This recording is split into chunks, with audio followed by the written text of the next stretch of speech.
अस्सलाम वालेकुम dear students, कैसे हैं आप लोग? खैरियत से हैं? ओके बच्चों, सो हम लोग लास्ट टाइम जो डिस्कस कर रहे थे वो था पीरियोडिक टेबल चैप्टर था।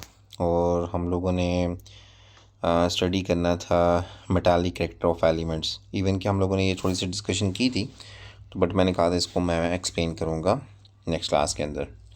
So look over here, first of all दो इलेक्ट्रॉनिक अरेंजमेंट जो मैंने बताई थी वो तो आपको क्लियर की थी कि मेटल्स जो होंगे उनके आउटर मोस्ट शेल में या तो 1 इलेक्ट्रॉन होगा या 2 इलेक्ट्रॉन्स या 3 इलेक्ट्रॉन्स। ओके, सो बेसिकली जिन एटम्स के आउटर मोस्ट शेल में 1, 2 या 3 इलेक्ट्रॉन्स होंगे हम उनको मेटल्स कहेंगे। ठीक है, तो बेसिकली लुक ओवर हेयर, आपके पास लिथियम है, मैग्नीशियम है, एल्यूमिनियम है, तो ये सारे के सारी मेटल्स हैं। नॉन मेटल्स वो एलिमेंट्स होंगे जिनके आउटर मोस्ट शेल में 4 से 7 इलेक्ट्रॉन्स होंगे, उन सबको हम नॉन मेटल्स कहेंगे। ये पॉइंट था। अब देखिए पॉइंट ये है कि जो मेटल्स होते हैं ना, मेटल्स वो कौन सा बॉन्ड बनाते हैं? Metallic bond. ओके, और व्हाट इज़ मेटालिक बॉन्ड, ये मैंने हम लोगों ने जब वो चैप्टर पढ़ा था बॉन्डिंग वाला, उसमें हमने डिस्कस किया था मेटालिक बॉन्ड क्या होता है। मेटालिक बॉन्ड, तो कोई बच्चा बताएगा कि what is metallic bond? Metallic bond basically क्या होता था कि बिटवीन द मेटल्स, ऐसा बॉन्ड जो मेटल्स एटम्स के दरमियान में बनता है उनको हम मेटालिक बॉन्ड्स कहते हैं। ठीक है, तो basically it's a positive ion. ठीक है, एक पॉजिटिव आयन और आपके जो इलेक्ट्रॉन्स सी ऑफ इलेक्ट्रॉन, इनके दरमियान एक फोर्स ऑफ अट्रैक्शन होती है जिसको हम मेटालिक बॉन्ड कहते हैं। It's a force, bond basically is the force it's present between the positive ion and the free electrons. So covalent bonding क्या होती है? Covalent bonding basically non metal atoms के अंदर होती है। तो it's sharing of electron between two atoms. It's sharing of electron between two atom, दो electrons, दो एटम्स के दरमियान जो इलेक्ट्रॉन की शेयरिंग होती है उसको कोवलेंट बॉन्ड कहते हैं। देखें, आपकी इलेक्ट्रिकल कंडक्टिविटी की बात करें तो metals are good conductor of electricity. Why? Because the presence of free electrons. Okay, because the presence of free electrons, but non-metal they are poor conductor of electricity because there is no free electrons. Types of oxides, मैंने आपको लोगों को जब oxides पढ़ रहे थे हम लोग, मैंने बताया था कि मेटल्स हमेशा आपके बेसिक ऑक्साइड्स बनाते हैं। Okay, and few amphoteric oxide, उसकी एग्जांपल क्या है? जैसे कि आपने पढ़ा हुआ एग्जांपल Al2O3, एल्यूमिनियम का जो ऑक्साइड होता है वो एम्फोटेरिक ऑक्साइड होता है। मतलब they can react with acid, they can react with base. So जो metal oxide mostly basic oxides होते हैं और नॉन मेटल ऑक्साइड्स होते हैं वो एसिडिक ऑक्साइड्स होते हैं, और सम आर न्यूट्रल्स भी। ये सारी चीज़ें हम लोगों ने डिस्कस की हुई हैं ऑलरेडी। उसके बाद रिएक्शन विद एसिड्स, तो metal can react with acids. Metal जो होते हैं वो एसिड के साथ रिएक्ट कर सकते हैं, लेकिन नॉन मेटल एसिड के साथ रिएक्ट नहीं कर सकते। ओके, क्योंकि रीज़न ये होती है कि मेटल का रिएक्शन जब एसिड के साथ होता है तो उसके एच के साथ होता है, एच के साथ, हाइड्रोजन के साथ। तो मेटल हाइड्रोजन से ज़्यादा रिएक्टिव होता है, उसको डिस्प्लेस कर सकता है। तो ये पॉइंट है। So next is the physical characteristics. Physical characteristics, so metals are malleable. Okay, malleable का क्या मतलब होता है कि अगर हम लोग इसको डिफरेंट शेप्स में कन्वर्ट कर सकते हैं, हम इसको बेंड कर सकते हैं। ठीक है, इट्स मैलिएबल। डक्टाइल का भी एक प्रॉपर्टी होती है मेटल्स की। डक्टाइल का मतलब होता है हम उसको वायर में कन्वर्ट कर सकते हैं। ठीक है, तो मिसाल के तौर पर लेट्स से आप देखें ना, मेटल्स जो होती हैं मेटल्स, ठीक है, आप एज्यूम करें कोई भी मेटल आपके माइंड में आ रही है, तो उस मेटल को अगर आप बेंड कर सकते हैं, ठीक है, या उसको डिफरेंट शेप में कन्वर्ट कर सकते हैं। मेटल की बहुत सारी ऐसी शीट्स होती हैं जिनको हम शीट्स की फॉर्म में कन्वर्ट कर सकते हैं।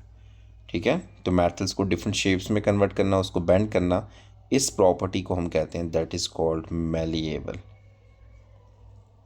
ठीक है, इस प्रॉपर्टी को मैलिएबल कहते हैं। दूसरी प्रॉपर्टी होती है मेटल की कि दैट इज़ डक्टाइल। डक्टाइल का मतलब होता है कि हम जब मेटल्स की वायर बना सकते हैं, वायर हमने बनाई हुई हैं। ठीक है, इवन कि हमारे जो घरों में इलेक्ट्रिसिटी आती है, जैसे कि कोई फ़ैन है, फ़ैन के अंदर ऑब्वियसली वायर्स भी होंगी। ठीक है, तो वो वायर्स बेसिकली क्या है? मेटल की एक प्रॉपर्टी, उसको डक्टाइल कहते हैं। तो metals have a high melting and boiling point. These are the physical property, high melting and boiling point, because ये रीज़न यही होगी इसके पीछे कि because the strong you can say कि द स्ट्रॉन्ग मेटालिक बॉन्ड, या you can say it's a giant structure, क्योंकि metal जो होते हैं ना वो लैटिस स्ट्रक्चर भी बनाते हैं मोस्टली, ठीक है, और स्ट्रॉन्ग बॉन्ड होने की वजह से, ठीक है, इनमें पॉजिटिव आयन इलेक्ट्रॉन्स के में attraction is a strong bond, तो इस वजह से हम ये कह सकते हैं कि it's a high melting boiling point. So non metals क्या होंगी, वो फ्लेकी होगी, ब्रिटल होगी, ठीक है, हम उसको आसानी से ब्रेक कर सकते हैं, इसका मेल्टिंग और बॉइलिंग पॉइंट लो होता है। तो बस ये आप लोगों को बच्चों मेटल्स और नॉन मेटल्स की कुछ प्रॉपर्टीज़ हैं उसके बारे में आइडिया होना चाहिए। अब मैंने जैसे आप लोगों को बताया कि metals form a basic oxides, ठीक है, तो इसलिए वो कह रहा है कि लेफ़्ट साइड में मोस्टली मेटल्स हैं तो they form a basic oxides, और राइट साइड पे non metals and they form a acidic oxides, और दरमियान में जो होते हैं ना ये एम्फोटेरिक ऑक्साइड होते हैं। तो उसमें से हमने एक ही एग्जांपल पढ़ी थी, दैट इज़ एल्युमिनियम की, ठीक है, एल्युमिनियम ऑक्साइड, बस वो आपने माइंड में रखना है, ठीक है। तो बेसिक ऑक्साइड्स क्या होते हैं, एसिडिक ऑक्साइड्स क्या होते हैं, ये सारी चीज़ें हम लोगों ने अपनी लास्ट क्लासेस के अंदर भी डिस्कस की हुई थी। यहाँ तक अगर चीज़ें क्लियर हैं तो बच्चों अब नेक्स्ट डिस्कशन करते हैं electronic configuration.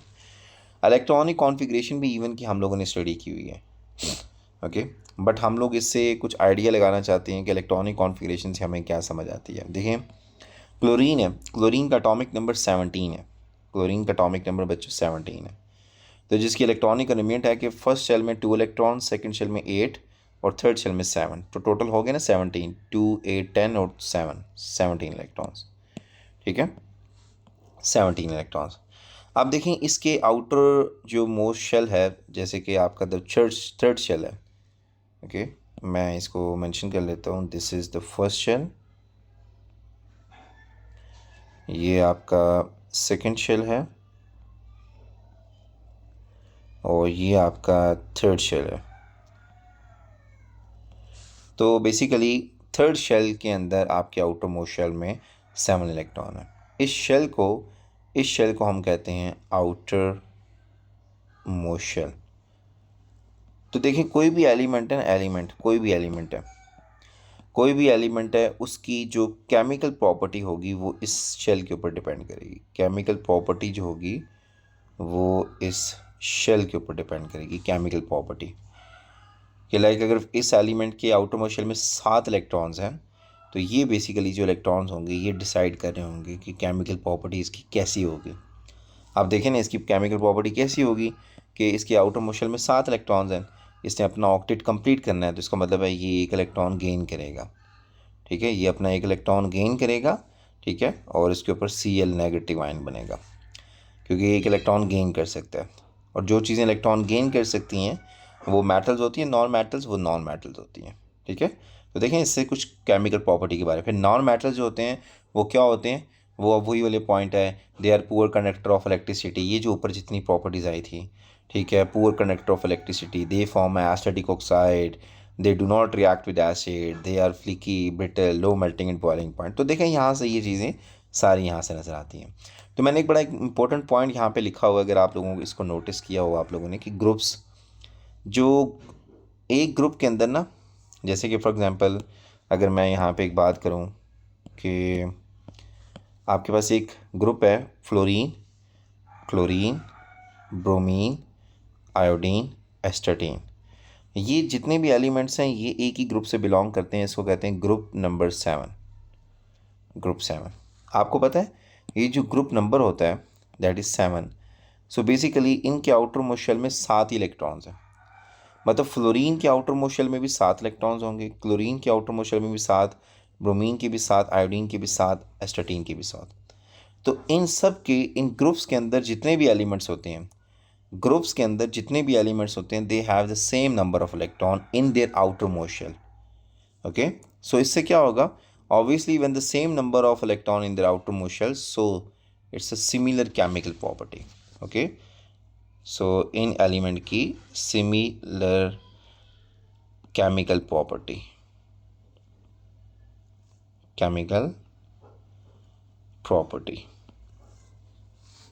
so it's a similar chemical property, yeah, so it's a similar chemical property, you can say it's the same chemical property, it's the same chemical property. So बच्चों ये point clear है। सो जिन elements, जो भी elements एक ही group से belong करेंगे उनकी chemical property same होगी। जैसे कि अब यहाँ पे आते हैं, आप इसको गौर से देखें, ये पीरियोडिक टेबल है, ये सारे एक ही ग्रुप से बिलोंग करते हैं। इन सब की केमिकल प्रॉपर्टी सेम बिकॉज इनके आउटर मोस्ट शेल में 7 इलेक्ट्रॉन्स हैं। ऑक्सीजन, सल्फ़र, सेलेनियम, इन सब की केमिकल प्रॉपर्टी सेम है बिकॉज ये सारे एक ही ग्रुप से बिलोंग करते हैं। कार्बन की, सिलिकॉन की, जर्मेनियम की, टिन की, लेड की, इन सब की केमिकल प्रॉपर्टी सेम है because they belongs to the same group. So basically electronic configuration से हमें ये आइडिया हो जाता है कि ये कौन से ग्रुप से बिलोंग करता है और इसकी केमिकल प्रॉपर्टी क्या होगी। तो इससे फिर जो नीचे वाले एलिमेंट्स हैं जो इसी ग्रुप से बिलोंग करेंगे उनकी केमिकल प्रॉपर्टी भी कैसी होगी। तो इलेक्ट्रॉनिक कॉन्फ़िगरेशन बेसिकली आपकी केमिकल प्रॉपर्टीज़ में, ठीक है, काफ़ी हेल्पफुल है। So look over here,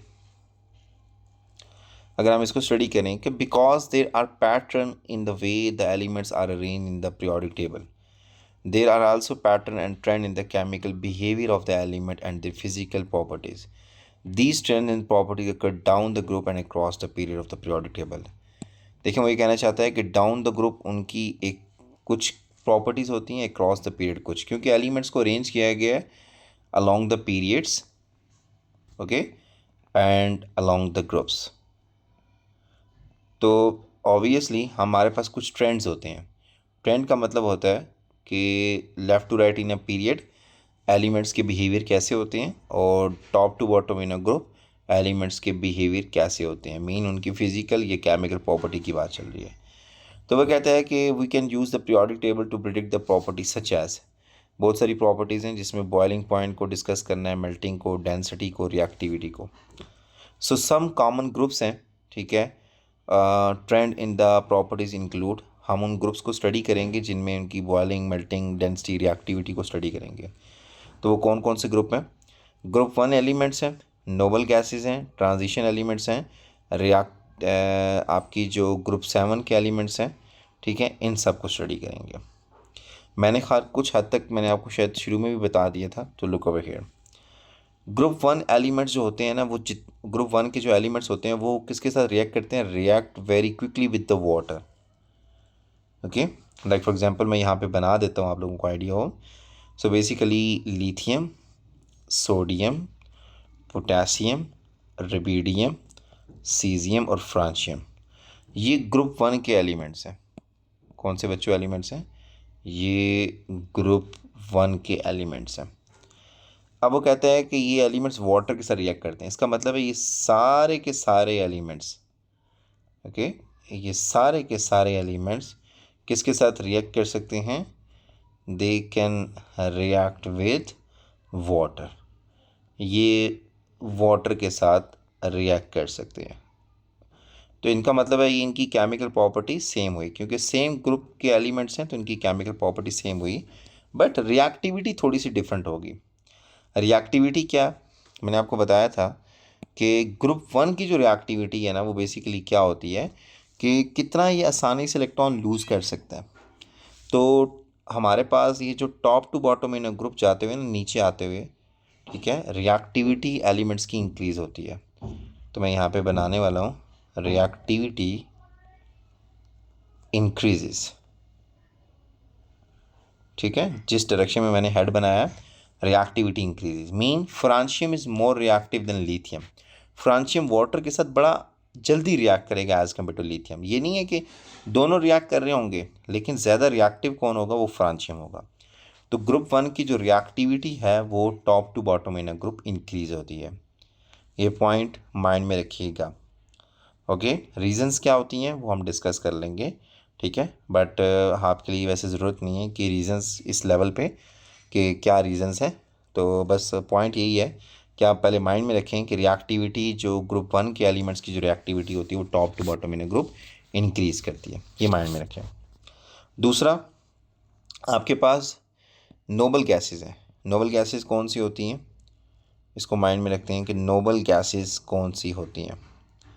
noble gases बच्चों जैसे कि helium, neon, argon, krypton, xenon, radon, ये आपके जो ग्रुप हैं इसको नोबल गैसेस कहते हैं। इसको ग्रुप 8 एलिमेंट भी कहा जाता है, इसको ज़ीरो ग्रुप भी कहा जाता है, इसको नोबल गैसेस कहा जाता है। ये अनरिएक्टिव होती हैं, ये रिएक्ट नहीं करते, इसलिए मैंने आपको बताया था ये मोनोअटॉमिक स्टेट में भी प्रेजेंट होती हैं। ठीक है, ये मोनोअटॉमिक स्टेट में प्रेजेंट होती हैं, तो they do not react, okay, it's unreactive. So मैं इसको कह देता हूँ। इसकी रिएक्टिविटी को फिर क्या डिस्कस करना, ये हैं ही अनरिएक्टिव। ठीक है, ये हैं ही अनरिएक्टिव। उसके बाद transition elements are denser than the group 1 element. ये कुछ पॉइंट्स ही नोट रखें, ठीक है, कि आपके पास जो ट्रांजिशन एलिमेंट्स हैं वो कौन से थे। मैं यहाँ ग्रुप से पीरियोडिक टेबल से बताता हूँ। ये देखें, ये जिनको मेंशन कर रहा हूँ, ठीक है, जिनको मैं सर्कल कर रहा हूँ, ये ट्रांजिशन एलिमेंट्स हैं। ये आपके ट्रांजिशन एलिमेंट्स हैं और ये आपके ग्रुप 1 के एलिमेंट्स हैं। वो कह रहा है कि ये ट्रांजिशन एलिमेंट्स हैं are denser as compare to group 1 element. ठीक है, डेंसर मतलब ये वो वेट में ज़्यादा होंगे, ओके, दे आर डेंसर, उनकी डेंसिटी हाई होगी।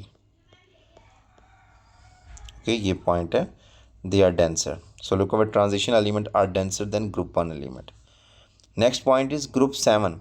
ग्रुप 7 की रिएक्टिविटी और ग्रुप 1 की रिएक्टिविटी अपोजिट है। अगर ये नीचे की तरफ ज़्यादा रिएक्टिव है डाउन द ग्रुप, तो ग्रुप 7 की रिएक्टिविटी नीचे से ऊपर की तरफ ज़्यादा होगी, मतलब वो बॉटम से टॉप ज़्यादा रिएक्टिव होगा, ये टॉप से बॉटम ज़्यादा रिएक्टिव है। तो ग्रुप 7 के एलिमेंट्स कौन से मैंने यहाँ पे बनाए थे, फ्लोरीन, क्लोरीन, यह, तो इनकी रिएक्टिविटी इस तरह ऊपर की तरफ इंक्रीज़ करती है। ठीक है, रिएक्टिविटी इंक्रीजेस, ठीक है, फ्रॉम बॉटम टू टॉप। तो मतलब इस fluorine is more reactive than chlorine, chlorine is more reactive than bromine, bromine is more reactive than iodine. ये पॉइंट क्लियर है? यस, तो ये पॉइंट माइंड में रखिएगा। नेक्स्ट क्या पॉइंट है, melting point decreases going down the group 1। अगर group 1 की बात करेंगे तो आप जब नीचे आते हुए इनके मेल्टिंग पॉइंट डिक्रीज़ होते हैं। तो ये वाला छोटा पॉइंट भी माइंड में रखें। यही बस छोटे छोटे पॉइंट्स हैं कि इनके जो मेल्टिंग पॉइंट्स हैं वो नीचे आते हुए डिक्रीज़ हो रहे हैं। ठीक है, मैं यहाँ पे मेंशन कर देता हूँ, डिक्रीज़ मतलब हाई मेल्टिंग पॉइंट लिथियम का होगा, फ्रांशियम का लो मेल्टिंग पॉइंट होगा। नीचे आते हुए मेल्टिंग पॉइंट डिक्रीज़ करते हैं। ग्रुप 7 के अगर मेल्टिंग पॉइंट्स की बात करें, ग्रुप 7 के, तो वो नीचे आते हुए इंक्रीज़ करते हैं। ठीक है, मेल्टिंग पॉइंट इंक्रीजेस। तो बस ये छोटे छोटे इन्फॉर्मेशंस हैं, ये आप लोग माइंड में रखेंगे तो इंशाल्लाह फिर हम लोग नेक्स्ट बात करेंगे। यहाँ तक चीज़ें क्लियर है? तो इस तरीके से हम लोग इनकी प्रिडिक्ट कर सकते हैं कि how a particular element will behave, किस तरह का उसकी प्रॉपर्टीज़ होंगे। तो 1 बाय 1 करके डिस्कस करते हैं ग्रुप 1 की। ठीक है, एक जनरल पैटर्न था। ठीक है, तो ये आपकी कुछ इन्फॉर्मेशन थी, मैंने यहाँ पे लिखी है। इंशाल्लाह नेक्स्ट क्लास में हम लोग ग्रुप 1 को स्टडी करेंगे डिटेल में। ओके बच्चों, तब तक ख्याल रखें, अल्लाह हाफ़िज़।